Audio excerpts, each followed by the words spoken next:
It is 7 o'clock, so I think we can start. Jim isn't here at the moment, but Nancy, we could start with something else, maybe?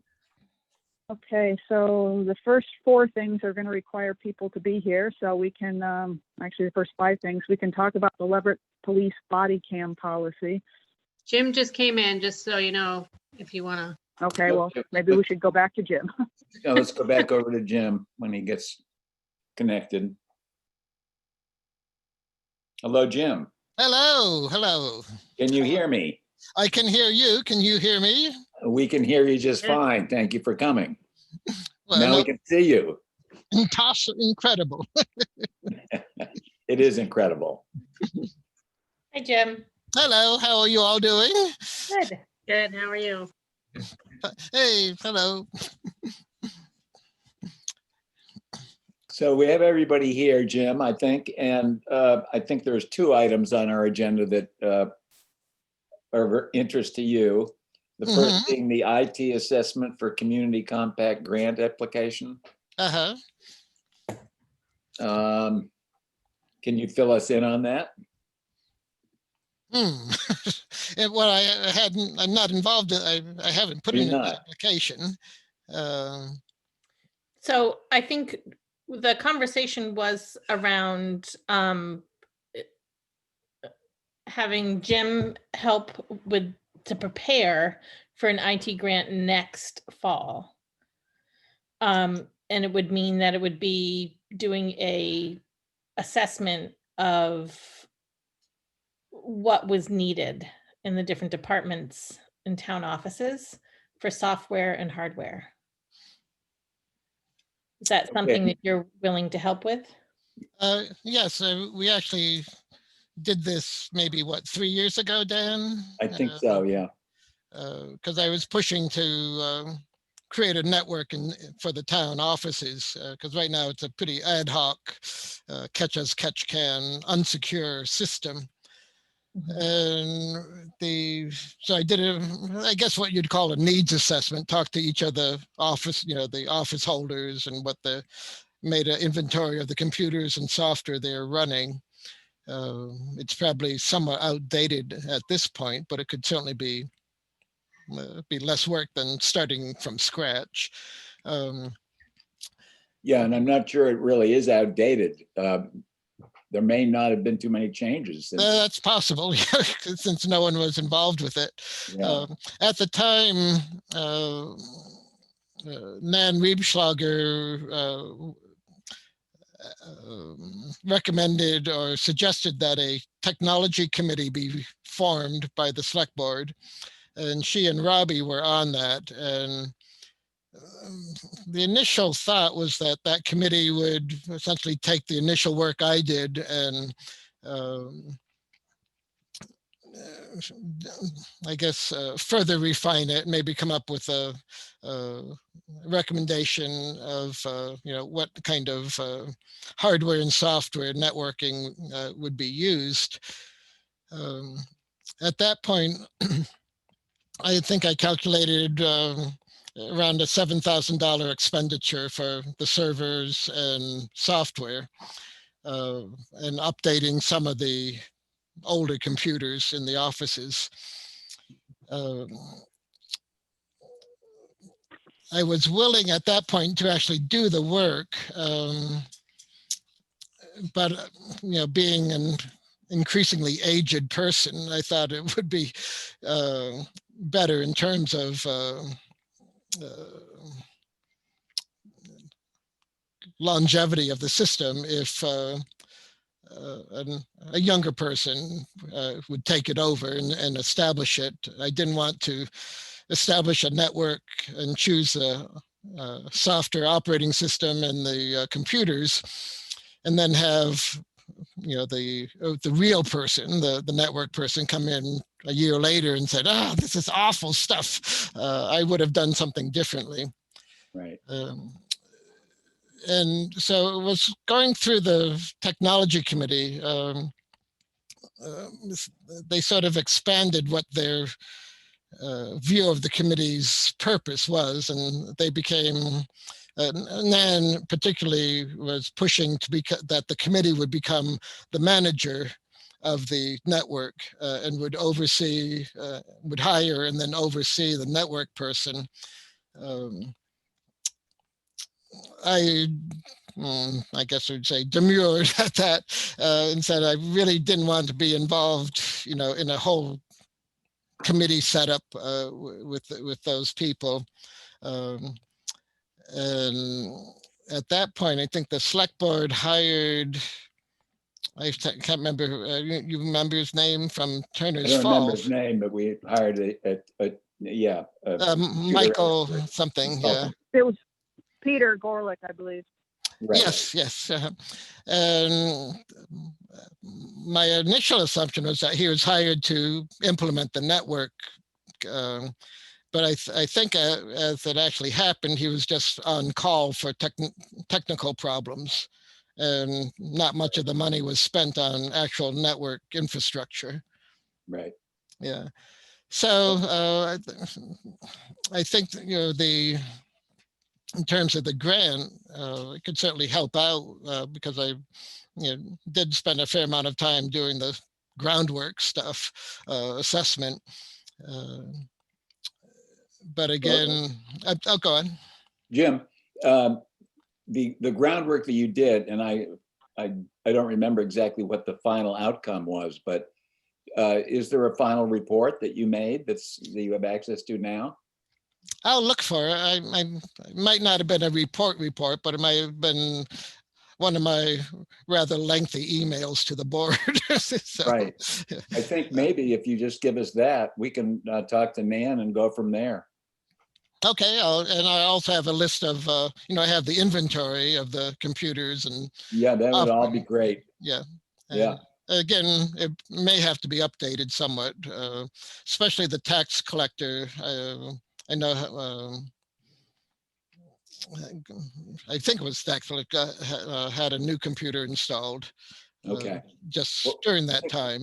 I think we can update it. Yeah. Okay. Well, I'm certainly willing to do it, but again, I would, since I'm trying to train Alistair as a replacement, for my building facilities person position, I think it would be preferable for me not to be hands-on involved in actually creating the network. I think that should be overseen by a person who's going to actually continue the work, after I'm gone or whatever. So, well, do you think Alistair might be the person to do that? Well, for the buildings, yes. Do the update and the update and of to what? update the inventory and make some recommendations. No, I don't. I'm not sure what his computer. I was talking about the facilities management. Right. Okay. Yeah. So not the computer stuff. So. Right. We had talked too about the possibility of checking with FERCog to see if there was somebody there who might be able to. Mm-hmm. Also, with talking about the different kinds of software in terms of what the financial committees, groups, and employees need in order to be able to talk with FERCog and the accountant better. Yeah, the interoperable, I guess, data sharing is somewhat of an issue at this point. And I think I suggested to Doug Tanner that Dale Kowalski might be a good person to talk to in terms of some of the data formats and interconnections, or transfer of the data from one system to another. Because he was involved with bookkeeping software for the for some of the towns in the county, as well as the pension. He's now, I think, the pension person at FERCog. Yeah. But I think he'd be a good person to a resource to talk to about possibilities of existing software that may facilitate the sharing of information or data among the various software packages or operating systems. Their new accountant talked about that some too. Mhm. So they might be able to be helpful. Yeah. So I guess it depends what the focus of the grant is. Is it going to be sort of network infrastructure or to facilitate the data exchange? Because those are pretty much two separate endeavors. I would put the establishing a true network as a higher priority. I mean, the existing system is so ad hoc and unsecure. It's there's very the backup of the town's data is not consistent in terms of some of the data. Some of the offices are backing up to the cloud. Some are backing up to the network drive. Some of the offices are not backing up at all. So I think it's I still would put higher priority on the network infrastructure as opposed to the data transfer. Transferring the data more seamlessly is useful, but I think in terms of the relative priority, it's lower than establishing a secure network in the town. Okay, good. Well, thanks for that. Yeah, if you can dig out the results of your study at Okay. some point, Mm-hmm. we can probably take it from there. Okay, and I'm still here if you need to want me to follow up on something or another. So. Okay, and then the next agenda item is the town hall floor, crawl space. Mm-hmm. I think that since, well, we actually do have money left in that budget. I think my memory tells me around $10,000 that we haven't spent, but Mm-hmm. And that was I something think we like have 15,000, Dan. Okay, 15.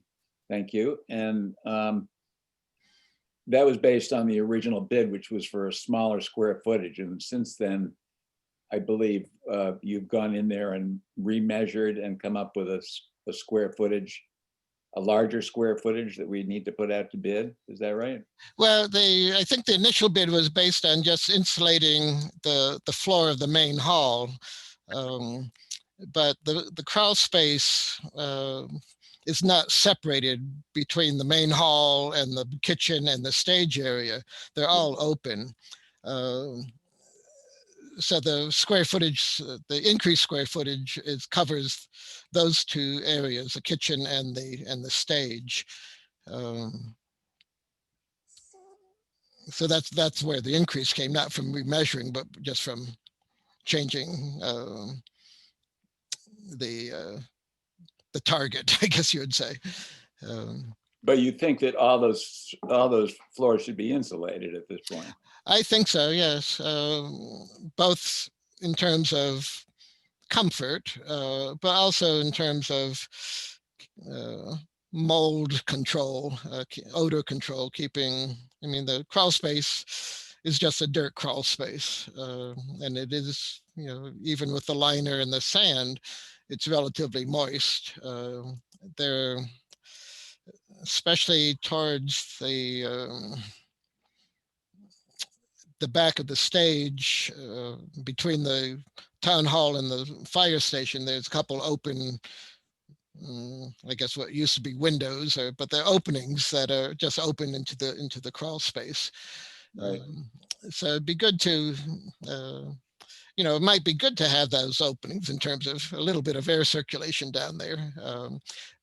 But it's good to, I would say, I would recommend separating thermally the upstairs from the crawl space. The problem with the foam, well, with any insulation, I guess, is that there's existing mold, on subfloor, on the bottom of the subfloor and the sides of the floor joists. And that would have to be neutralized, or should be neutralized before you spray the foam in, because once the foam's in place, you're not going to be able to do any future remediation.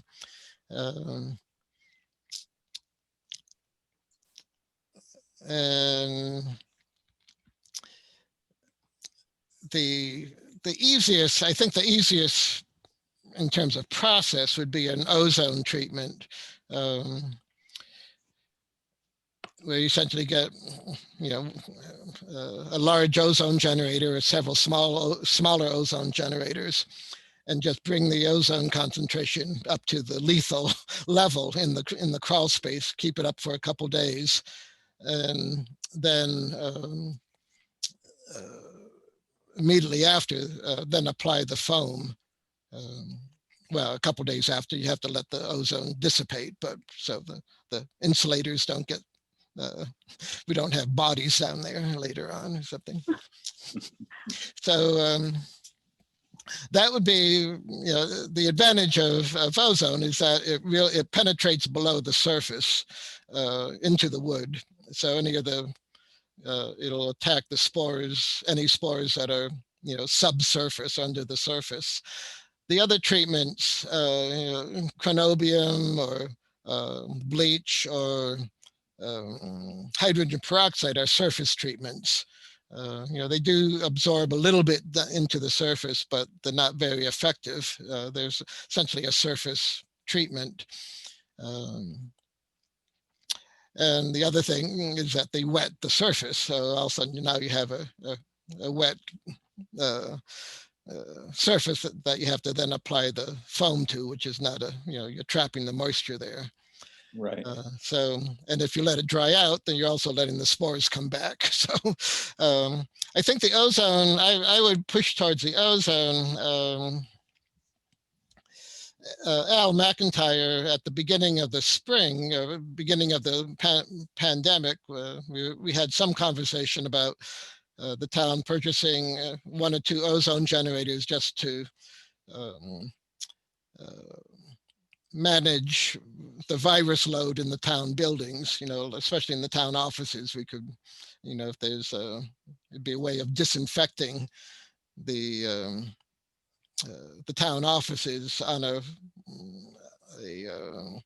routine basis, I guess. And because you're not talking about wiping down surfaces, you're just closing the office door and then turning on the ozone generator. It's less intrusive or impactful on the office environment.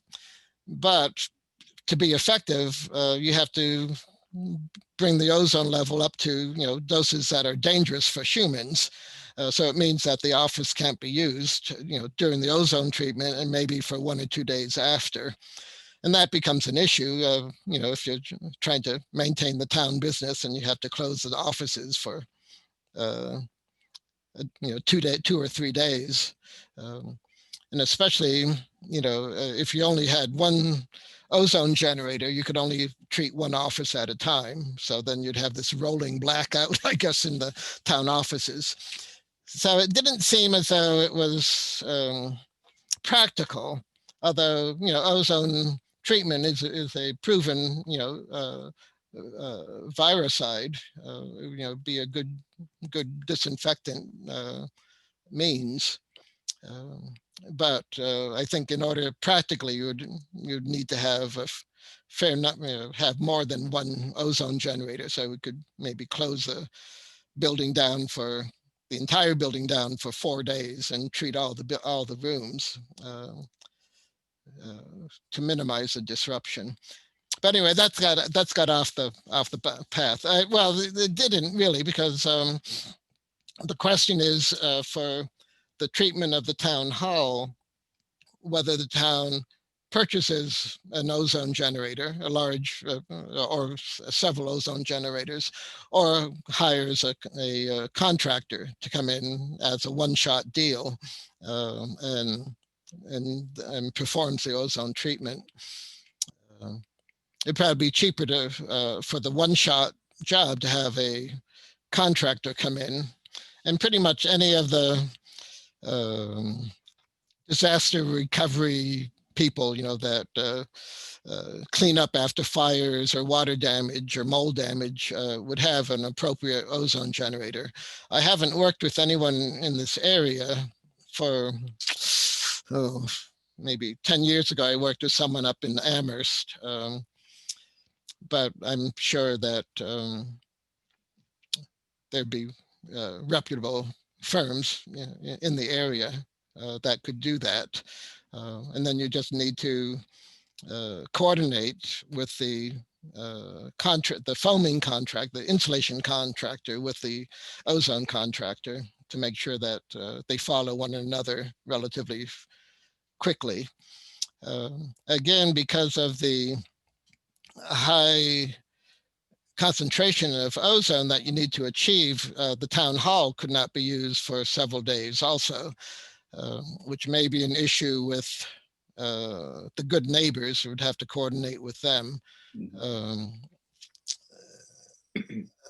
But there's no problem with the ozone interacting with food or anything. It's just a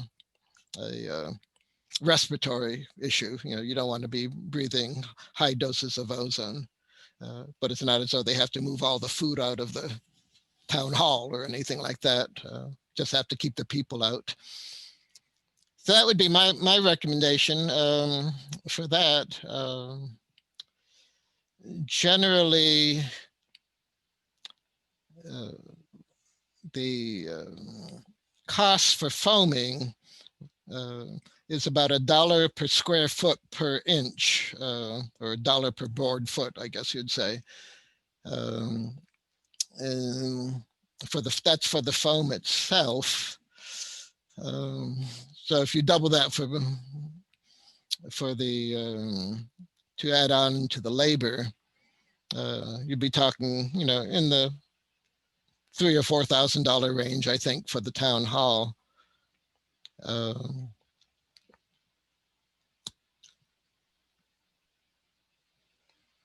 What was the square footage on the town hall, the total? Do you About, remember? I believe it's 1,200. I'll double check on that. Say the 1,200 or 1,400. I sent an email to Nancy several weeks ago in preparation. So I had the number there. Just don't have it with me. Okay. 1,200 sounds familiar to me Yeah. as well. Mm-hmm. Yes, Gilly. Yeah, question, does the ozone generator get rid of mold that's already like gone into the wood? Or does it just get rid of in the air? No, in the wood. It does, okay. Yeah. As long as as long as you have enough, you have to bring the ozone concentration up to dangerous levels. So there are small ozone generators that people use in the homes because low concentrations of this ozone are some people consider it helpful, but we need to go way above that. We need to go into the dangerous levels. And Jim, did you recommend a thickness for the foam in the town hall?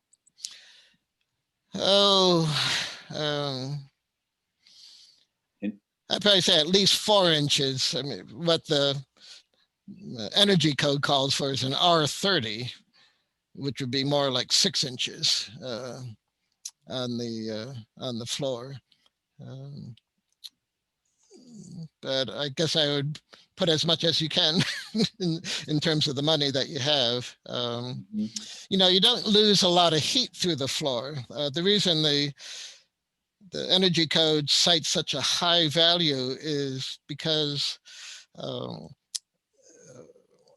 in a house, if your floor is cooler, you tend to keep the room temperature higher to compensate.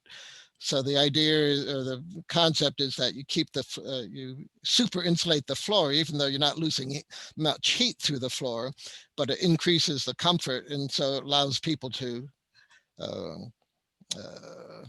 tolerate a lower room temperature, thermostat temperature. For the town hall, it's not a living space; it's a event space, so that's not as big an issue. And you certainly wouldn't. I doubt if you would have any reasonable payback if you get beyond, you know, an R20 or so for the floor. Okay, The big advantage of the foam is that it seals off the air infiltration. You know, right. all the subfloor is rough cut board, so there are a lot of you know, seams in it and holes and cracks, and the floor joists are rough cut also. So the foam will tend to seal against air infiltration into the main space of the town hall. And again, because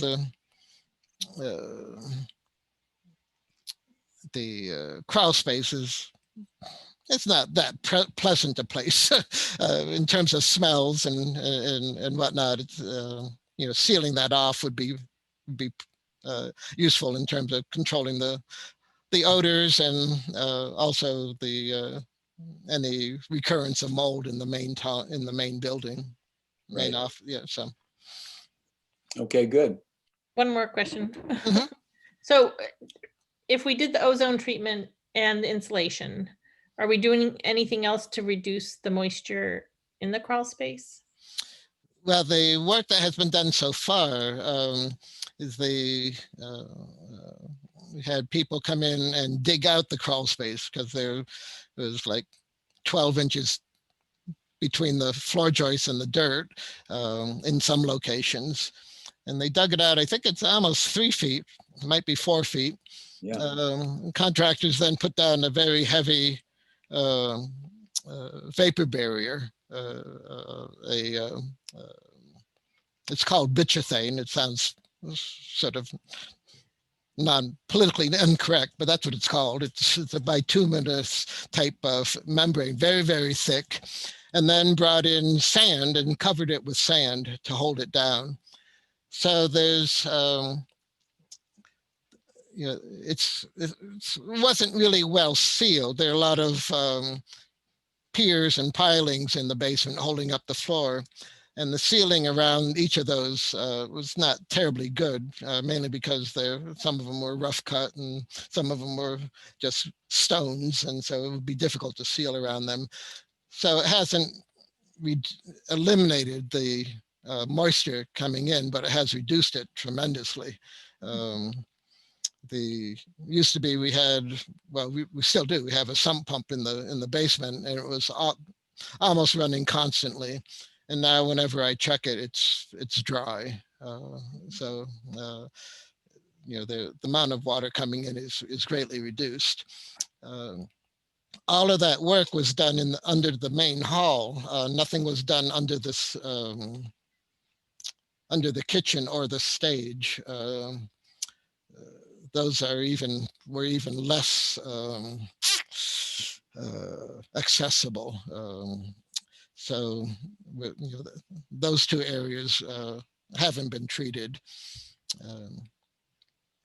There's, you know, we put in all new ducting, insulated ducting, which is good in terms of energy savings.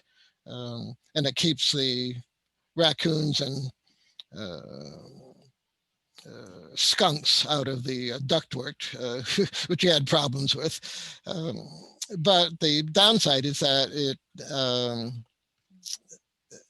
the leakage from the old system was enough to sort of warm up the crawl space and, you know, I wouldn't say dry it out, but keep the atmosphere a little bit less oppressive. With everything nicely insulated and sealed, it's much cooler in the crawl space at this point. And yeah, so I think it's more important to seal off the floor from the main space from the crawl space than it was before. Yeah. Do you think that the space under the kitchen and the stage is accessible enough to do the spray foam? I mean, is there any, if it hasn't been cleared out, can somebody get in there? It's difficult. mainly because of the very constrained lot. We have very little space distance from the back wall to the property line, and the abutter has not been or hasn't been in the past cooperative in terms of allowing the town to access that back area and end up impact her property. Trying to get at it through the main, through the existing door into the crawl space would be really, really difficult. There's part of the foundation between the stage and the kitchen interferes with that. Plus, there's the stage, the way the stage is supported down below.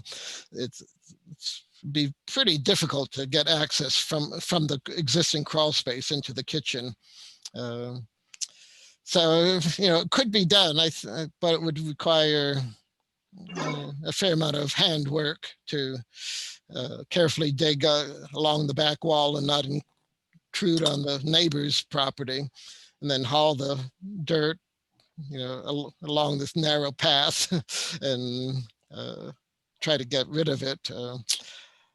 It can be done, but I think I'm not sure how much it costs to do the existing or the main crawl space, but I would think it would be similar, if not more expensive, to do the fewer square footage of the stage and kitchen. But I could look at, I'll go spelunkling down there and then look at it a little bit more closely. And if we don't do that, do you think we can insulate it, or do you think we'd have to do the clearing out in order to insulate it? No, I think it can be insulated. It won't be pleasant for the insulators, but you can just crawl in on your back and spray around with a longer wand. Again, it wouldn't be terribly pleasant to do, but that's life. Probably used to situations like that too. Pardon? Okay. They're probably used to situations like that. Yeah, although like plumbers and electricians are becoming less amenable to that. I think we're dealing with a situation in a cottage in Maine where, again, under the house or cottage, it's 12 inches or so, and the pipes need to be drained every year, and every year the plumber tries to double the cost because it's getting harder for him. He's getting old and fat to get under there and do the work. So it might be harder and harder to find people willing to do that without a lot of complaining. But. Okay, Jim. Well, I think we're set. I think that pretty much answers all of our questions on those two issues. Okay, I'll put together what I have on the network stuff, and also double check or confirm the square footage of the town hall, and I'll crawl around in the crawl space and make sure my recollection of those two areas is correct. Okay. And get that off to you. Okay, excellent. Okay, Thank you. good. And I'm working with. Have a good holiday. Oh, you also. Take care then. Bye-bye. So it is 7:34. I guess we're ready for our tax classification hearing, Nancy. Yes. Do we have the assessors here? We have one assessor. Hi, Anna. Hi, I'm actually wondering if you could shift this till a little bit later in your meeting. We're running a little behind on our end. That's not a problem. I don't think that's a problem, is it, Nancy? No, it's fine. Great, thank you. We will be back. Just let us know. We'll fit you in. Okay, thank you. Appreciate Sure. it. So is Fletcher Harrington on the call by any chance from Mount Grace yet? Yes. Fletcher is here. Yes, I'm here.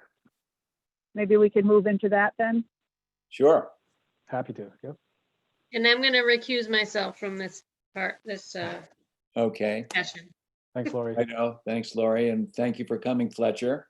Oh, my pleasure. I'm going to try to start my video. I have a relatively slow connection, so if I start to stutter, just let me know. All And I'll right. go back to audio only. All right. Can you all see me? Yeah, you coming in Great. loud and clear. Awesome.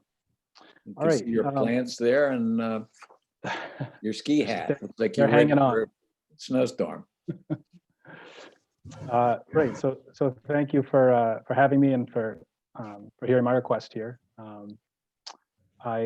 Just a quick little bit of background. My name is Fletcher Harrington, and I'm representing Mount Grace Land Trust, a land trust that has been serving the North Central region of Massachusetts since 1986.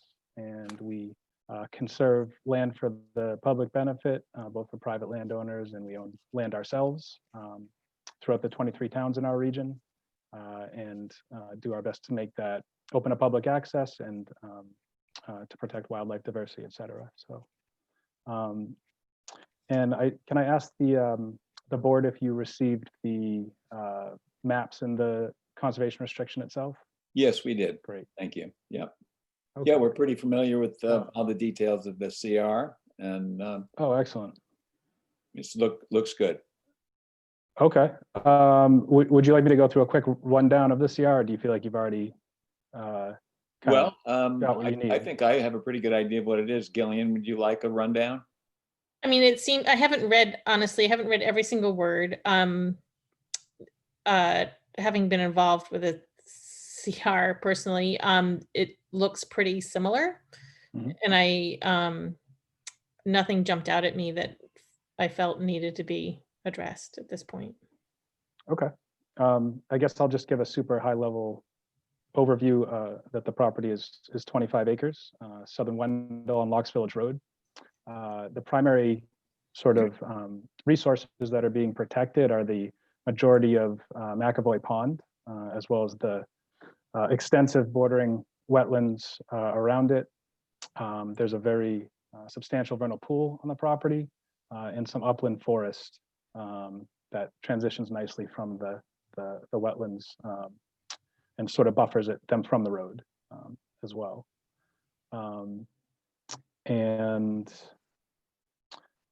Let's see, we have a goal to close in early January.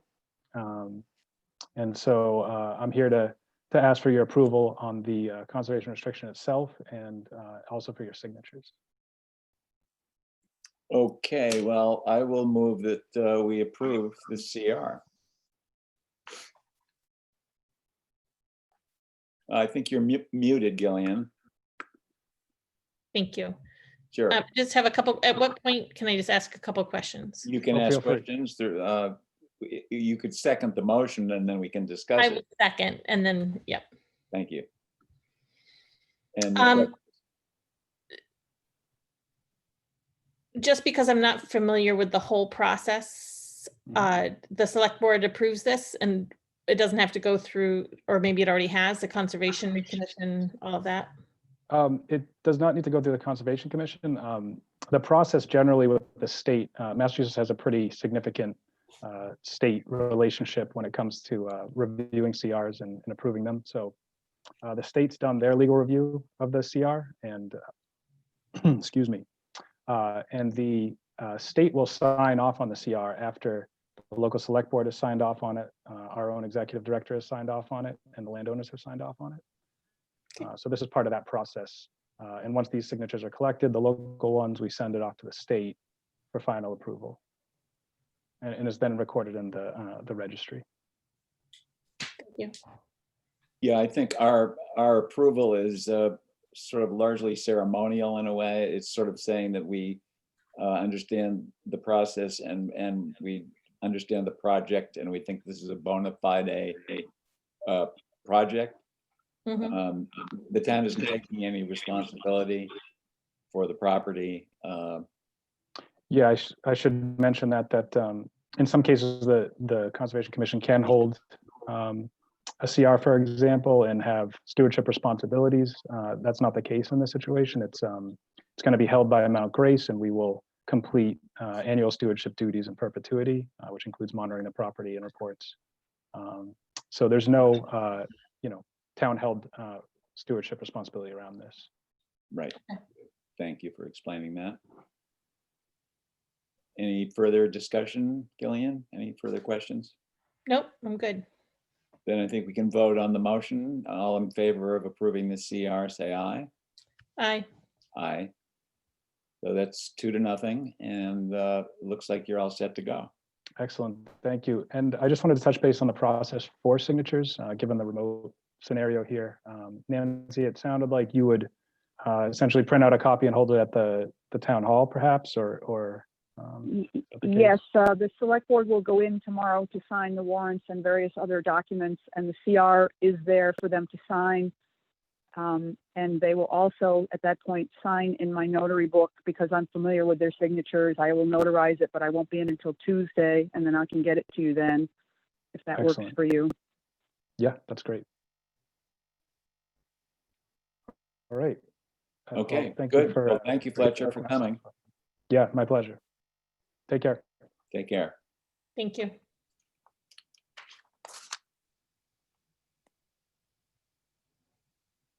Okay. And I see Megan's here. Hi, Megan. Thanks for coming. Your slot on the agenda, the written agenda, is not till 8 p.m. But That's I don't. okay. I figured I'd come in early, see how you guys did stuff. That's fine. You're Yeah. welcome. Maggie Houghton might be joining us, so I don't know if we want to try and wait for 8 o'clock or not. Yeah, that's fine. Okay, let's wait on that, Nancy, till 8. I'm not positive that she is. I did send her the information, but Yeah, I don't want to have the whole conversation without her here. right. Yeah, I So mentioned the it next thing, the other day as well, so I'm hoping that she does attend. Nancy, to touch on what you were saying a second ago, you said you won't be in the office till Tuesday. Is all the paperwork gonna be there for me to sign? what paperwork is that? Well, I imagine you guys have some written agreement for the town for the position. Well, basically, we have an appointment slip to appoint you as the animal control officer. Oh, And that's really the only paperwork involved with your appointment. oh, okay. But you will need the appointment slip, and then and we can make that up for you and sign it, but then you will need to get that to the town clerk and get sworn in. Yeah. And I guess that's probably all by telephone and or internet at this point. I'm not sure about that, Nancy. Do you know how Anna's doing that? I don't know how Anna's doing it. There'll be a little letter that goes out with the appointment slip with the town clerk's number to call. And I know that Gretchen was doing some of this over the phone, and I'm guessing that Anna will do the same. Right. Sounds good. And Megan, we could mail that to you. Yeah, that's totally fine. I figured I would just ask to kind of clarify. I know everything's a little bit weird with COVID, so That's for sure. to put it lightly. Let's see, what's your mailing address, and we can mail you that. It's 113 Long Plain, like PLAIN Yeah, Road in Leverett, Mass. and zip. 01054. Okay, I've got that. Then I'll get that to you after the Perfect. slip has been signed. Okay, so we'll postpone the discussion with you, Megan, until 8, and we'll see if Maggie shows up. Yeah. And in the meantime, I think we can move on to this item, the Leverett police body cam policy. Nancy, is that the next thing? Yes. At the last meeting, I think we had distributed it, and we said we would talk about it at this meeting, if in fact you still want to do that. Yeah, I think we could just have a brief discussion about it. Since not all of the select board normally comes to the police meetings, which would be the next step where this gets taken up. I just tossed it out that Scott does have a grant to pay for everything to begin with, to set up the whole thing. But as someone, more than one person has pointed out, that's just to get set up, and then it requires money, that it would require money from the town going forward to maintain the system, and et cetera, et cetera. And the system itself, just using it, costs money because it takes time for the officers to fiddle with it, download it, and et cetera, et cetera.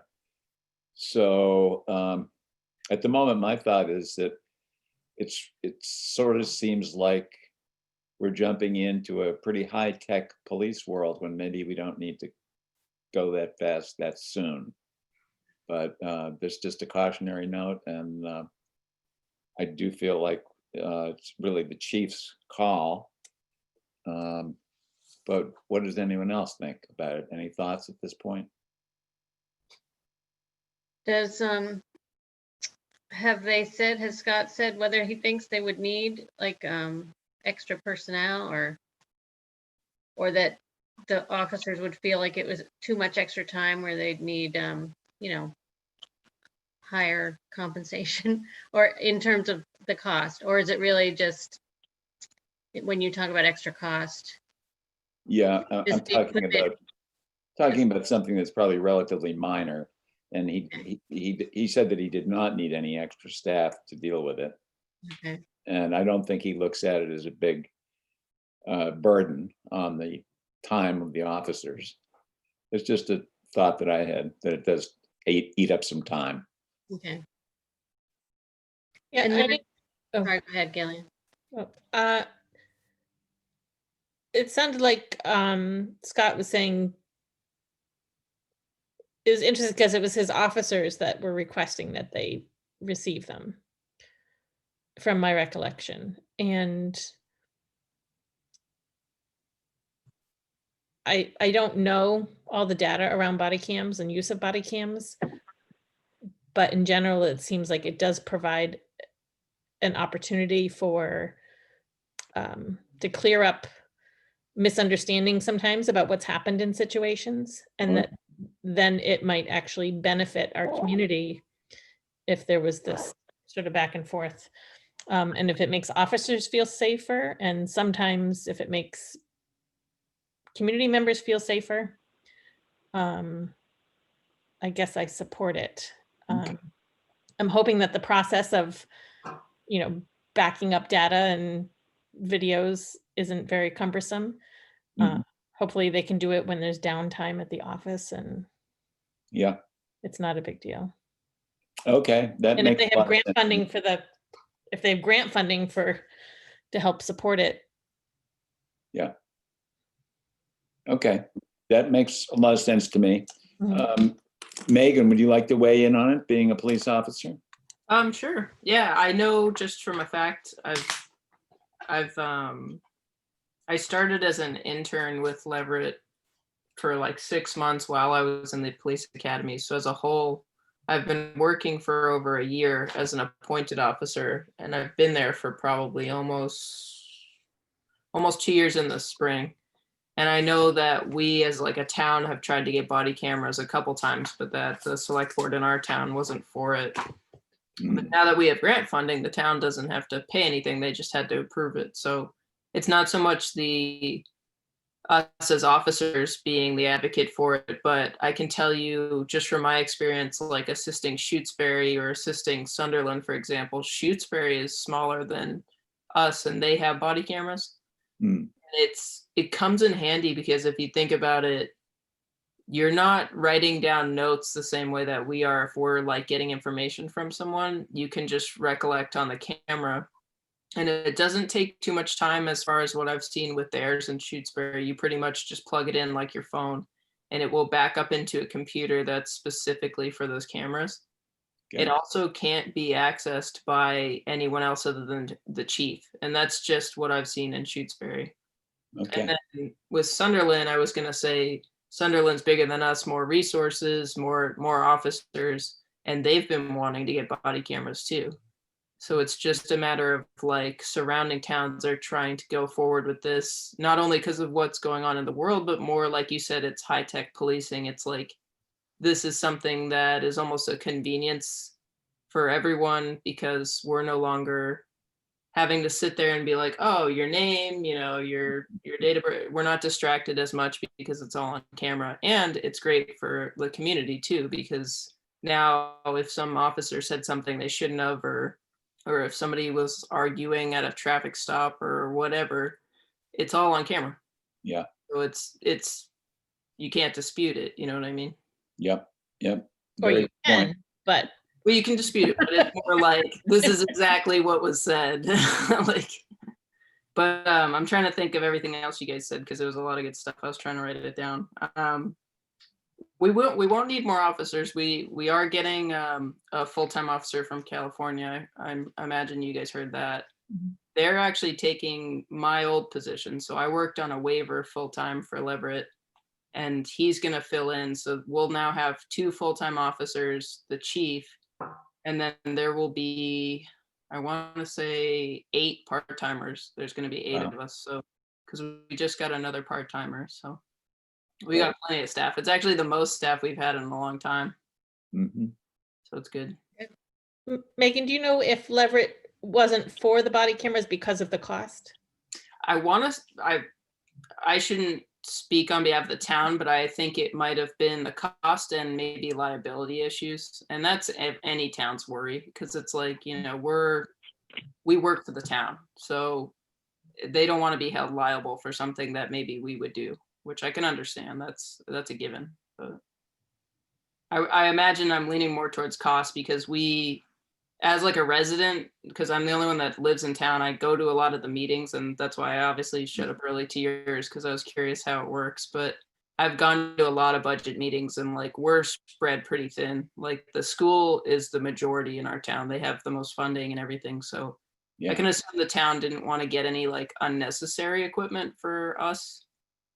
And the grant now covers anything that they would have to worry about. But you were right, excuse me, that there is money to maintain it. Like we would need a specific computer that was for that, because we only have the chief's office, we have the main front desk, and then we have a computer in the booking room. But I don't know if we would maybe use computers that were from the Wendell PD, or maybe we would reserve a specific computer for that we wouldn't have to buy already. So I don't know too much about that, but Questions for us to ask. yeah, exactly. They're all good questions. Josh might have something. Are you raising your hand, Josh? Oh, Hit a mosquito. A winter mosquito, a winter Wendell mosquito. I saw one the other day. Oh, It's concerning. Okay, Megan, well, thank you for your input. That's very helpful. And Of course. I don't know, it sounds like a lot of powerful arguments to me, so I've sort of reversed my position. I think that, in fact, in terms of liability, it probably does protect the town in a lot of situations from possible legal trouble to have a record like that. Yeah. So I think that it sounds good to me at this point. I would think I would support it. Lori, did you have any thoughts? I think I would support whatever the police department wanted to do. I think they know more than I. So yeah, I would support it. I gotta say though, the open discussion is great. Like lately, we kind of off topic, but like we have the social justice committee in our town, and they were just emailing the rest of us about having an open discussion. And I'm a huge fan of that personally. So it's like, people may not know how the body cameras work, or like maybe you think that it would cost the town more money, or that we would need more officers. And it's like, well, how else would you know about it if we didn't talk about it? So. Okay, well, I think you can pass on to the chief that he has our support and you have our support in this effort. And I do see that Maggie has arrived. Hi, Maggie. Can you hear me? We can't hear you. You may be muted.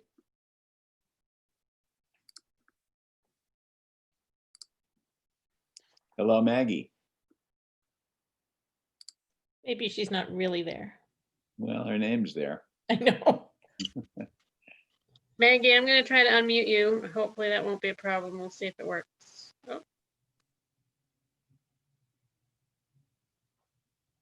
Oh, Now can we hear you, Maggie? Oh, she Can you said, hear me now? Yep. Can you hear me now? Yes, Yeah. we can. Okay, Hi, Maggie, welcome. thank you. Did I miss your meeting with Megan? No, you're right on time for the meeting with Megan. Okay, So we have Laurie DiDonato, Gillian Budine, myself, Dan. We have Josh from the newspaper. Anna Seeger is waiting for the tax clarification hearing. But since we have the animal control people here now, I think we can leap into that since it's almost 8 o'clock. I guess this is partly a welcoming ceremony for Megan, who has kindly agreed to take on animal control for a small stipend for Wendell until the end of the fiscal year. So Megan, thank you very much for doing that. thank you guys for the opportunity. And does the board have any questions for Megan at this point? Or maybe you could just sort of outline, Megan, how you think you will work between now and the end of the fiscal year. I gather you're planning on working as a team with Maggie?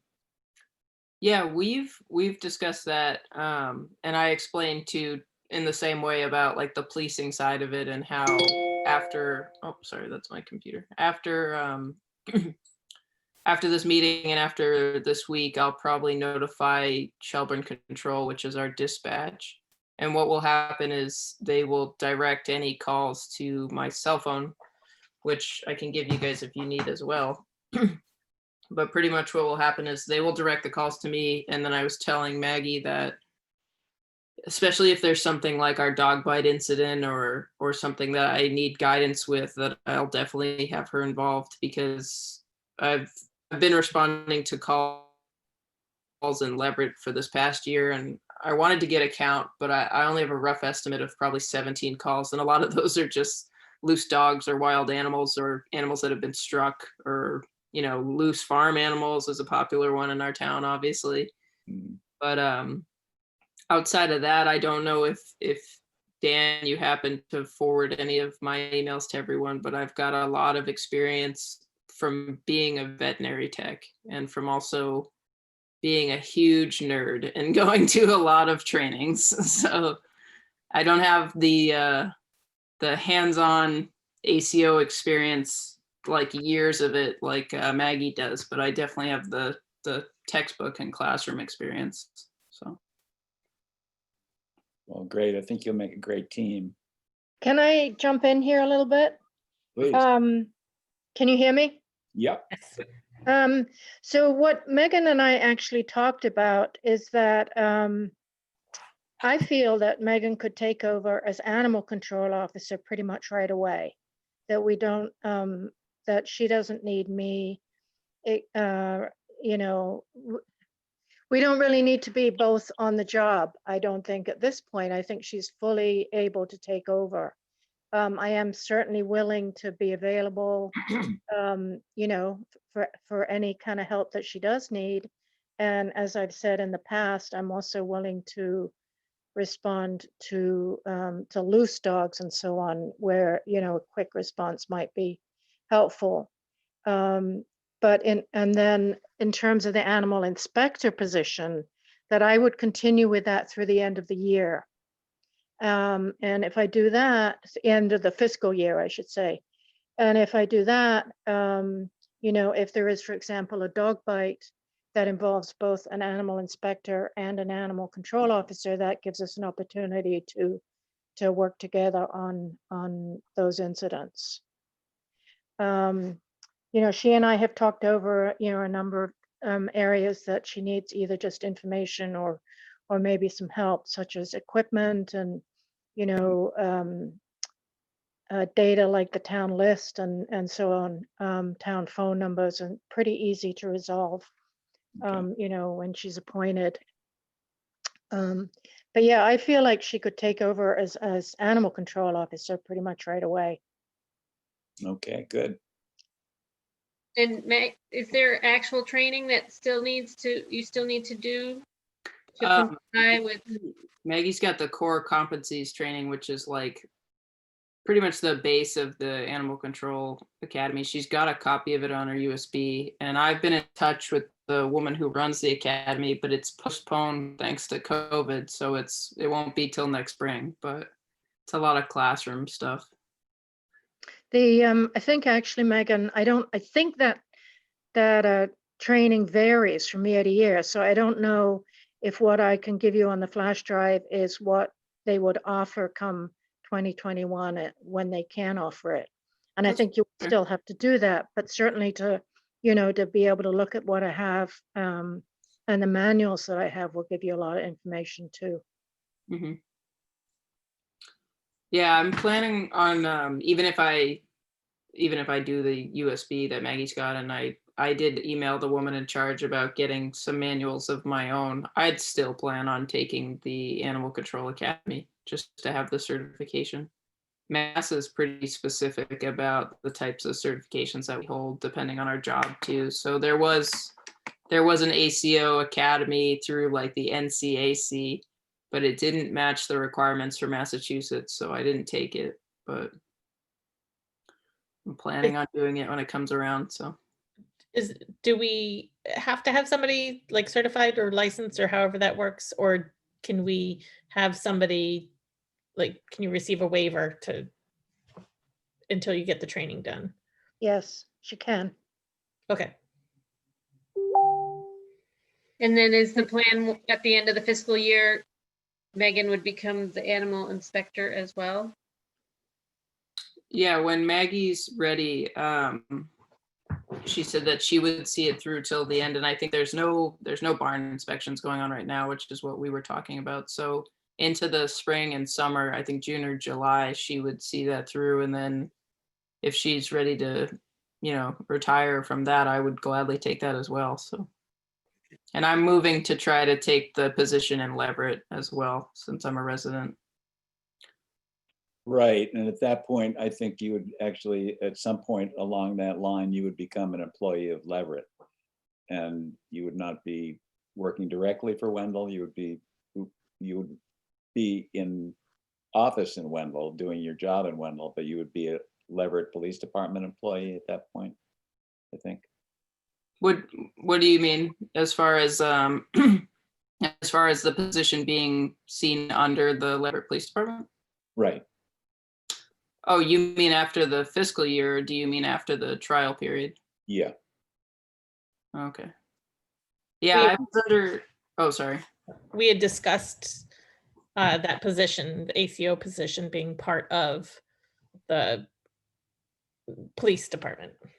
Yeah, I was under the assumption as well, just from the emails and everything, that the position was directly under the police department. And I don't know what the word I'm looking for. I was relieved only because we have so many resources as police officers. So I'm very anal about record keeping. So what's great about, like, if I go on a call as a police officer and it's animal related, is that there's a log of it now. So if I pull an address or even a name in the system, I can see when I went there, what time it was, whatever I put in the narrative, versus like I do have a notebook that I started for Wendell. But it's like, it's good to have it on the computer because then anyone can access it as far as like other officers. So there's it keeps logs. Like I could probably go and see, like, under analysis, every single animal complaint call I've been to for the year, just in the town of Leverett. So if you're under the police, would you go to situations in uniform? Curious, or is that situations where you would not have to be in uniform? I think honestly, I would probably not go in uniform. I was imagining tend to wear pants and a polo, but I do have a firearm and a badge, like if it called for it. But what's another parallel that's good about being a police officer is, unfortunately, I've had to put down animals. So I don't know if Maggie has a firearm, but it's Nope. like, it's not great. It's not a great situation, but it's convenient if you're a police officer and you're on duty. That's all I have to say about that. But yeah, I think showing up to someone's house for an animal complaint doesn't necessarily merit me being in uniform unless I'm already on duty. So Sounds good. Okay. Sounds good. I was curious. I probably will just be able to get a take-home radio from our department, but I was curious as to, hold on, I made a bunch of notes. Maggie mentioned it. In our town, we have a list pretty much of all addresses and names and date of birth and all that good stuff. But I was curious if you guys had a residential list as well, because it helps us. Like when I had that dog bite in your town, for example, the fire chief had that list, and all I knew was what road it was on and the guy's first name, and I was able to find his address. Yeah. Yeah, I have that, Megan, and I can get a copy of it to you. Perfect. Thank you. Great. So Select Board, this is Nancy. Dating back a couple of weeks, I think that there was some talk of Megan being the Assistant Animal Control Officer, and I think that's what's on the appointment slip that you're going to sign. I think you can just cross off the word assistant, or if you're more comfortable, we can wait until next Tuesday when I'm back in and I can create a new one. No, as far as just crossing it out, that's fine. I mean, I think we're all under the same understanding that I'll be taking the position, so. Yeah, I'm fine with Maybe just cross it off and crossing it initial it. out. Yeah, just cross it off and initial it, and I Yeah. can let the town clerk know. Yep, okay. Any further thoughts from Maggie or Megan? I'm just very appreciative of you stepping up, Megan. Oh, thank you. Yeah, I love animals. I always thought I was going to be a veterinarian. And then I tried being a vet tech and I really liked it. And I ended up moving around a bunch. I was living in Georgia and I came back to Mass and I bought the farm I have now in Leverett. So it wasn't so much like a disinterest in the job. It was just kind of, I've had a lot of jobs. So. But, So if we all, All but right. Thank you for coming. of course, I did have one other question for you guys. It's always always an uneasy topic to talk about money, but I know what you guys offered, and it was 300 for the fiscal year, so 600 for the year. And I wondered about what the equipment budget was for ACOs. there isn't one. There isn't one. All right. But- Answer the but- question. But we would have to find some money for it. All right. Well, I things can that look and see if there's grants or things like that. And Well, actually, And when it's budget season, ask the FinCom if you put together a list of things you need. Yeah. And Nancy, that should be sooner than later, right? Yeah, I mean, they'll start handing out budget sheets in probably January or February, but, anything you can get together, the more notice they have, the better off it is. And, that's not a guarantee we'll have the money, but at least put it out there. I had mentioned it, last year when the budget request came up, that I assumed a new ACO would need some new equipment. And there's also gas reimbursement money if she goes to trainings once they are back in person and so on, things like that. And that might be That part was- of the police department at that point. Well, so I was going to say that was one of my questions because the majority of my response will probably be in my truck. Because unless I'm already on duty in the town of Leverett, I won't be in a cruiser. So I was curious about gas reimbursement because you guys, from my house, I'm 5 minutes from the station in Leverett.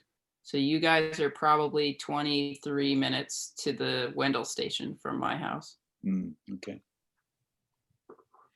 Well, we should mention it to the FinCom if there should be an expense line for this job. And there is some money in the select board account. If you need something before the next fiscal year, you can talk to us. Well, I was curious too, because I'm all about convenience. I didn't know if it would make sense for you guys to pay me the stipend that you had paid Maggie, which was 800, and I'll buy my own equipment. Unless you would think that it would be, the budget would have 200 or something dollars in it. Well, I think we can work that out. Maggie, what's your current stipend? 800 a year. Right, and so are you planning to take, have you already been paid that amount? Not the 800. No, I've been paid for the first 6 months. Okay, so would that other half be available for Megan or not? Yes. Yeah. If she's, yeah, certainly if she's taking over the job. Oh, And I I'm, would you know, assume, and I'm resigning. Yeah. well, I would assume Maggie would get paid for the whole year. No, not if you're taking over as ACO, Megan. I forget that it works in fiscal years, right? So it's what, January to June? It's broken Yeah, into till 6. the end of June. Yeah, till the end of June. So Maggie wasn't paid 800 for the year of 2020. Right, she was paid 400 for the first half of the year. Oh, And the second half of the fiscal year is going to start on January 1st. And since Maggie won't be serving us then, that money would be available for your expense account. Or for her salary. It shouldn't be her expenses. It should be her stipend.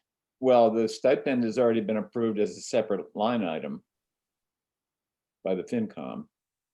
But it's not the same amount as I've been getting, No, right? It was but now we would have both pots of money to operate out of. So we could increase her stipend to 400 and she would have still have an expense line. yeah. Yeah. oh, so that's what I was trying to explain. I was saying maybe if you guys had offered 600 and Maggie and I had spoken and she had said 800. So then I was thinking if there was no budget for it and you wanted to pay the difference, the $200 difference, then I would just fund my own equipment. But that's up to the town, obviously. You shouldn't have to though, Megan. Right. And it sounds like there is some money set aside there Yeah. already for you to be an assistant, which is now not needed and could be used for equipment. All right. You might just want to check with the FinCom. I know we've run into some issues, similar issues in the assessor's office where money that's in a salary line can't be used for other things. Mm-hmm. So I don't know that it's as simple as saying we'll use that money for equipment. All You right. might want to check with the FinCom about it. We will definitely check with the FinCom about this machination, but it sounds to me, Megan, like you do have, we can provide you with a stipend of probably $400 and also give you an expense account All right. out of money that's already approved.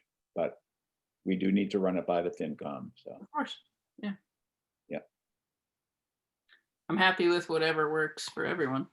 I think that'll work. Let me see. I think we covered, between Maggie and I think we covered almost everything actually, because she brought up the animal inspector and I was talking about travel and record keeping and equipment. And I didn't have a long list. I just had a couple things. But Thank you for coming with a list. That's yeah, very helpful.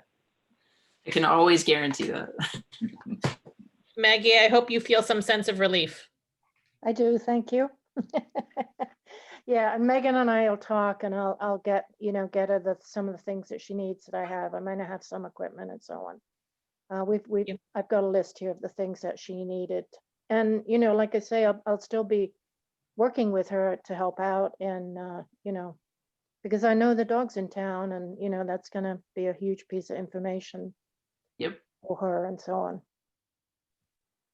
I know it's a relief to me as well to have Maggie, because it'd be one thing for me to take over the position in Leverett. I'm already familiar with, everyone and friends with the dog officer we have and yeah. But to have us just start with you guys in Wendell, it's like, I don't know every single road. I don't know every single person yet. And I definitely don't know every dog, so. Well, welcome to Wendell. And Maggie, thank you very much for your, how many years? 30 more or less. Oh my, Wow, thank you so much. Thank you. Wow. That's Thank- impressive. Thank you for every single year. That's really amazing. Thank you. Okay, any other select board thoughts on animal control? No, Yes, we're good. Thanks to Megan for coming and Maggie. You're Yeah, thank- welcome to hang around. We've got a few more things to do. Well, Oh, Maggie, you go. yep, I'll check out. Thank you, Bye, Maggie. Maggie, thank you. Bye-bye. Okay, Bye. thank you, guys. Thank you. How do I get out of here? I can mute you again, Maggie, at least. You can click where it says leave meeting. But, okay, we can move on then, I guess, to the tax classification hearing. Are we ready for that, Anna? I was gonna say I'm gonna head out too, but if you guys wouldn't mind, do you have a contact list for like the select board and the people like everyone that pretty much is important, like an important contact list that I would need to call you guys over something? Because I can give you guys my cell phone number. That's the best, and my email. I'm pretty good. I think I gave you my number, Megan, but we can send you out a list of all the Yeah, numbers. we must have a list. Oh, perfect. All right. Yeah, because we're good about communicating, and Maggie knows that too. Like, I want to let you guys know what's going on in your town. So, Thank you. Megan, next Tuesday, I'll send you something, okay? oh, thank you so much. Well, I'm gonna get out of your guys' hair, but thank you for answering all my questions, and nice to see your faces. So, Great to Bye, see Megan. you. Thank you. Thanks for coming. Have a great holiday.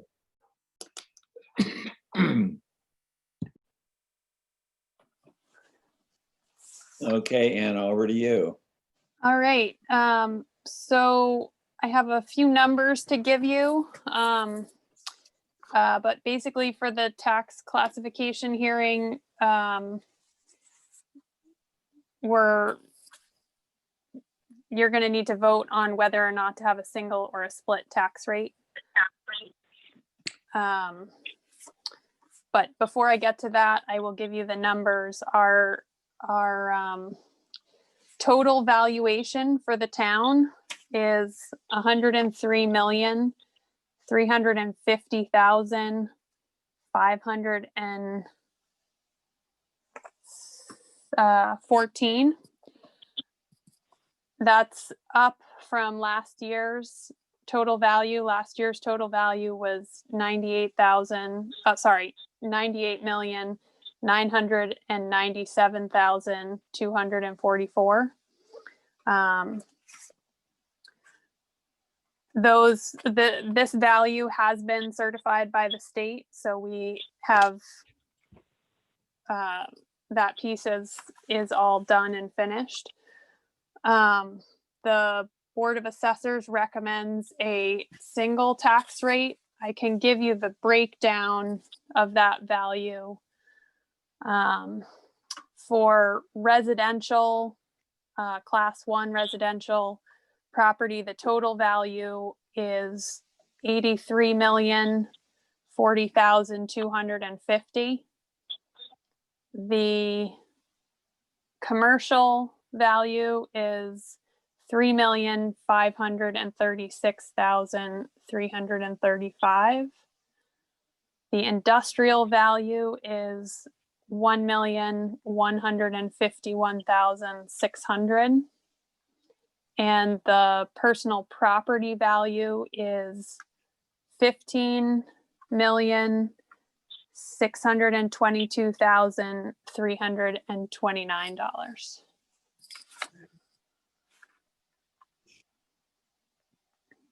Well, I I move that we adopt a single tax rate. Second, Any discussion? Anna, That's what we're recommending. As far as the tax rate setting process, we have run into a few issues that we're working on with with our consultant, with the FinCom and the accountants to get worked out. So we don't have an estimate of the tax rate at this time, but we are working on it and the process is underway. But regardless of any of those details, we recommend a single tax rate. Okay, any discussion on the board about that or questions? Can this is my first time through this. Sure. We have been a single tax rate. Have we ever been split? No. No, we've never been split, and giving you the breakdown of our total value, the vast majority is residential. When there's such a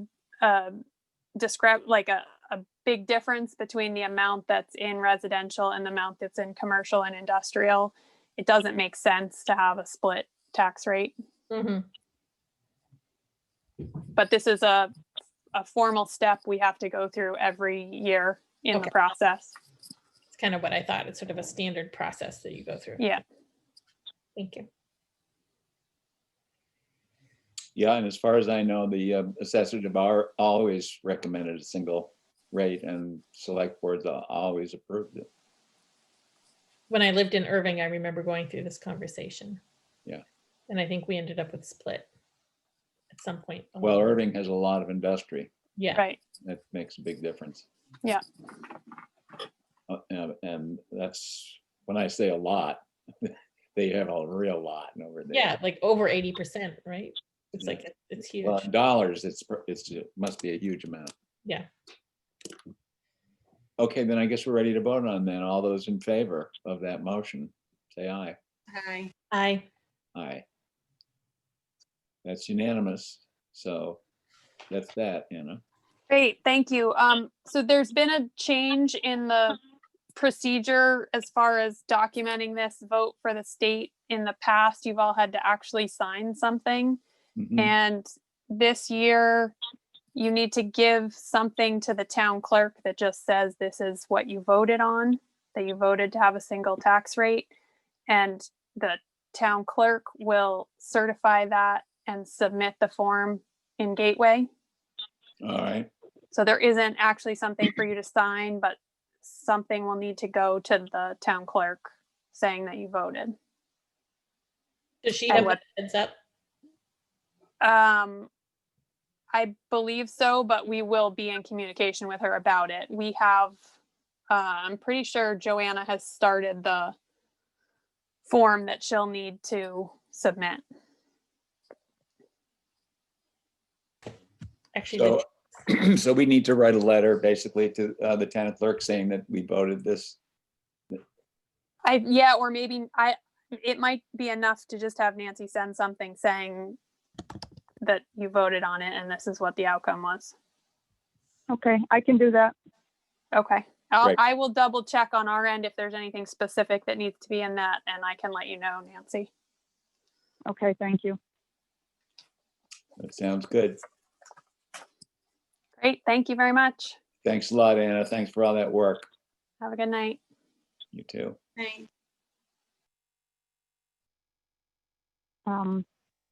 So under old business, Lori had asked to put the discussion of dry hydrants back on for this week.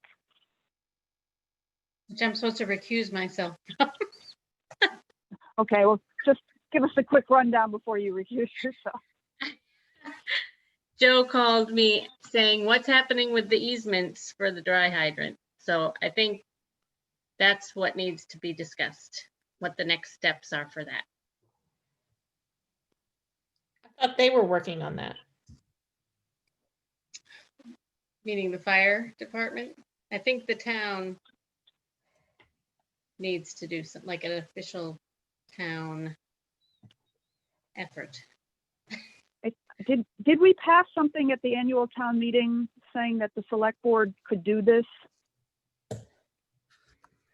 Yes. Okay, so I think the next step then is if it's definitely going forward, we would have to have town council draw up a formal easement agreement. Oh dear. Okay, so this is an easement for the hydrant that's on the pond or near the pond. Is that right? And what we need, Near Maxwell. we need an easement with Mount Grace at this point. No, I don't know. I'm not supposed to be doing this. Right. No, it's not on that property. The CR property is separated out from the dam property. So Okay. that's still ours. Okay. So. And so we're moving forward with this, even though we're not sure Ray's what's gonna happening come with and Bowen help you Farm. guys. Sorry.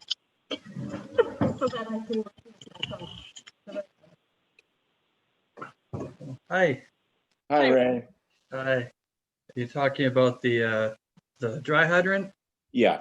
Yeah. So a couple weeks ago I saw that Joe Cuneo was out there having some sort of survey done. I think they need to delineate where they're going to put the hydrant in relation to, they have to define exactly where it's going to be. So I think the next step from the landowner, our perspective as a landowner would be the town would draft an easement, what you think the easement needs to entail in order to cover that dry hydrant, and maybe send that to us along with a copy of the survey. And I'll send that over to our lawyer and he can review it, and we can go from there. It should be pretty straightforward overall. And when you refer to a survey, Ray, you're talking about a survey that the fire department is doing? Yeah, Joe was out there with the fire department and a surveyor, and they were just, they seemed to be doing some sort of simple site plan of some sort so that they Okay. could mark. I did see some ribbons out there, so it looks like they kind of have marked off where they want it to be. Okay. I don't know what status it is. I asked, sometimes that might take a few weeks to get. So I don't know what the status is on that. I haven't heard an update from Joe Cuneo Okay. on that. But Okay, very good. Well, we'll wait to get the survey from Joe, and then we'll talk to our attorney about drawing up an easement. okay, that sounds good. And then I think the only thing that we talked about maybe was, I don't expect the legal fees to be that high, but whether the town would cover our review of the easement or not. So that's just something to take into consideration. I don't expect it would be that protracted though. So. Okay, we will take that into consideration. Yeah. Like I said, if it's a minor amount, I don't think we're that concerned, but We'll talk to the finance committee. yeah. Like I said, I don't expect it. I'm sure town council will come up with something pretty straightforward. I think from our perspective, as long as it pretty much just stipulates, as long as it shows where the easement is and there's something to exhibit to reference so that it's clear, and then just defining that the easement is for the purposes of maintaining the dry hydrant, like just that it's specific, right, in terms of what we're doing with the easement. Yeah. I think that'll be great, and we're, like I said, we're happy to do it, to offer another dry hydrant. Yeah, spot. great. Yeah. Good to have. Thank you. Ray. Yeah. We'll get right on it. We probably have to do the same with the other property as well. Yes, in fact, Joe, I was asking him about something else while he was there, and he's like, we have to run because we're heading up to the other site to do the same thing. So I think he's surveyed both sites, and I assume he'll need an easement on the other site as well. So, Okay. I mean, I don't know the details there, but Maybe we should ask him to come to a meeting soon. yeah. But that's it. That's what I have for info. So, thanks. Thank you, Ray. We will do that. I think, Nancy, if you could just contact Joe at some point and ask him to let us know when both of the surveys are done, Okay, then we can start our process. But no sense doing it before we have the survey and the site plan. no. Okay. any other old business or any other business? Do we want to do another conversation about Gate Lane? Actually, I have some more info about Gate Lane. I have an attorney friend looking into it, and it's extremely complicated. When you have a road that's used by several parcels of land, including several homes, and technically this is not even a private way. It was never established as a private way.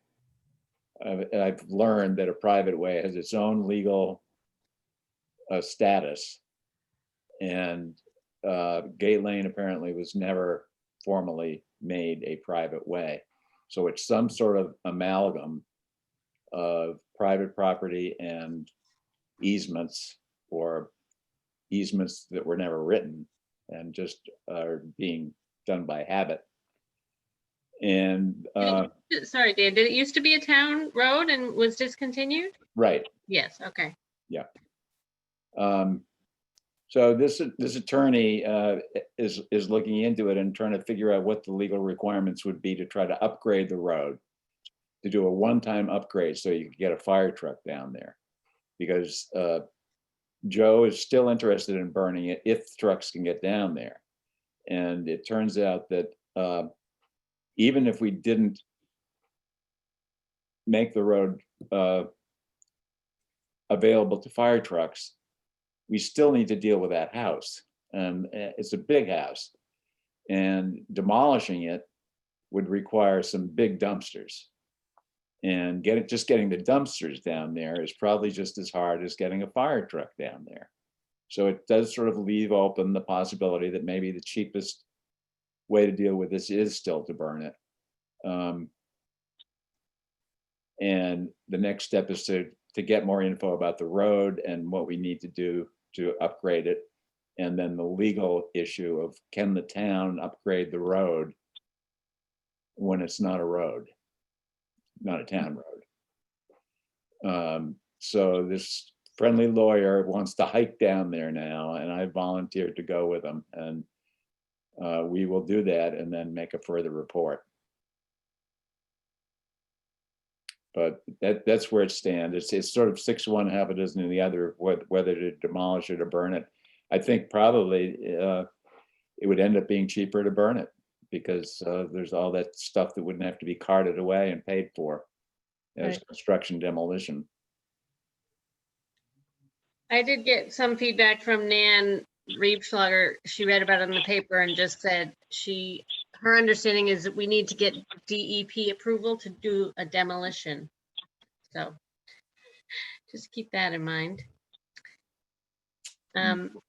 Yeah, I don't remember if we did any DE approval on the burn of that building. Well, I think Joe We took did. care of all that, so he must have Yeah. done Okay. what needed to be done, but I don't know if the demolition, I don't know what the process would be, but Joe wouldn't do it for us. Right. Yeah. We were just demolishing. Right. And then I did Gilly and I talked to a couple of the people on the road about who is maintaining it now. And the answer is, well, Gilly can say if she wants, but she said they just do it. Or maybe it's just been Anne who's been Right. the only one who's done any kind of maintenance at all. She said every few years she dumps some gravel and gets some help to sort of, just dumps it in some of the holes and mud puddles, but she Who does isn't that? aware. Ann Perkins, Oh, right. but she's not aware of anybody else doing any work to maintain the road. But she's also not living, she's not currently living there. So, she isn't as aware of the ongoing condition of the road, Right. unless she hears something from one of her tenants. And I ended up talking to the guy who did the logging, and he said the only reason the road got improved was because the loggers paid to do what they did so they could get their trucks down there. And he doesn't even live there. It's not Dave Richard, it's somebody else, Jim Killay or something like that. He's loaned the land for 30 years or something like that. He's done logging occasionally during that time, and this is how it always works. And he's never done anything to improve the road himself. No. So it seems like that it would be hard to ask after, you know, however many years it's been the way it is. It would be hard to ask somebody to fix the road now. Right. But Right. we are a landowner on the road now. So if Ann can do it, why can't we? Right. It may be possible for us to do it, but that's what we're getting the legal review for. Well, thank you to your friendly lawyer. Yeah. Yes. I know. I wish I had more friendly lawyers.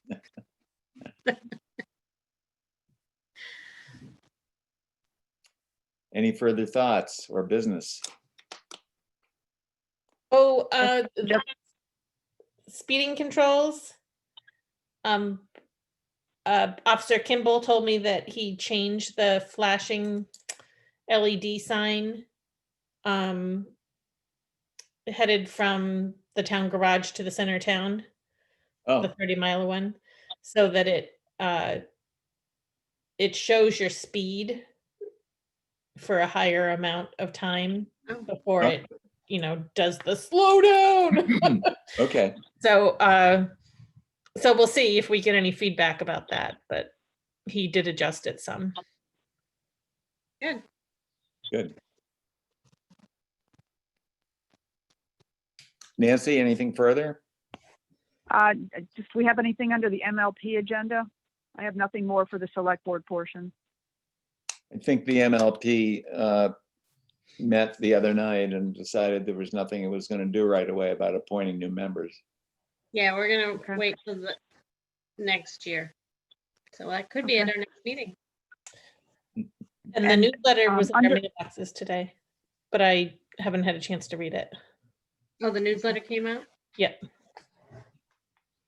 Good. So under things to be signed, also, there's a state contract amendment for assistance with drop costs that Ray has asked Dan to sign. That's also on the table as well. Okay, good. Thanks for the reminder. And I was actually hoping we could schedule time for looking at the warrant for tomorrow. I could easily go in and do it between 10 and 10:30. Does that meet with your schedules so we can do it separately? Sure. Do you have a preference, Gillian? I have absolutely nothing I going on. probably would go in before then, like at 9 o'clock. All Sounds right, good. I'll go in after then, Okay. unless I want to get up really early in the morning. Okay, and last one to sign, please make sure it gets into Carolyn's mailbox. Okay. Okay. You can leave all the other papers on my desk. Right. Thank you, Nancy. Yes, thank You. you. Thanks, Nancy. All Have a right. wonderful holiday, everybody. Yes. Yes. You Well, too. Different kind of holiday. Enjoy it. I'm thinking it might actually be a little more relaxing. I think it'll be a lot more relaxing. Well, that's good to hear. Except for the windy, rainy things going on. I was like, I don't have to cook for 20 some odd people. I don't like, No, Mm-hmm. so very good. we'll see. But take care, everybody. Take Thank care. you. Thanks, Lynn. Thanks, Lori. Good night. Thanks, Josh. Night. Night, everybody. Bye, Josh.